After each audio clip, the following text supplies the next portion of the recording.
এবার কিছু কিছু লাইভ ক্রিয়েটর মানে যারা লাইভ থেকে স্টার নিয়ে তাদের আর্নিংটা মেইনলি চালাচ্ছে, তারা কি করছে, কিছু কিছু নতুন ক্রিয়েটর আর কিছু স্টার সেন্ডারদেরকে খুব ভালো করে ঠকাচ্ছে। কিভাবে ঠকাচ্ছে?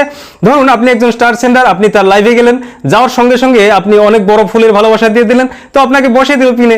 বসে দেওয়ার পরে কি হবে, তার সেটিং করা আছে, ধরুন 100-200 জন মানুষ সেটিং করা আছে, তারা সেই লাইভে উপস্থিত থাকবে, ওয়াচিং দেখাবে, অনেক ওয়াচিং, 200-300 ওয়াচিং।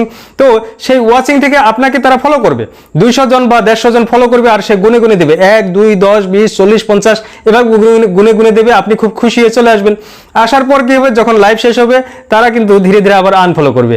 আবার পরের দিন আপনি যাবেন, আরে ওই দিদি ভাই বা ওই দাদা ভাই লাইভে খুব ভালো, সেখানে খুব ভালো বন্ধু পাওয়া যায়, সেখানে যায়। আবার গিয়ে আপনি তারপরের দিন ডবল মেরে দিলেন, তো সেদিনও আবার দেখবেন একদম ঝড়ের গতিতে 20 30 40 50 60 70 80 90 একদম 100-200 জন চলে আসলো, তো আপনি খুব খুশি হলেন। তো এভাবে আপনি প্রতিদিন যাবেন, প্রতিদিন নিয়ে আসবেন, তো আপনি তো আর হিসাব রাখবেন না, কেননা আপনি 2-3টা লাইভে যান, কোনটা থেকে আসলো কোনটা থেকে কমলো সেটা আপনি বুঝতে পারবেন না, তাই না? তো এর ফলে কি হচ্ছে, যারা নতুন ক্রিয়েটর তাদেরকে হয়তো সে প্রতিদিন 20টা 30টা করে স্টার দিচ্ছে, কিন্তু তাদের প্রোফাইলটাও কিন্তু ক্ষতি হচ্ছে। আপনি যখন কাউকে একবার ফলো করছেন, আবার আনফলো করছেন, আবার ফলো করছেন, এটা কিন্তু স্প্যামিং এ পড়ছে।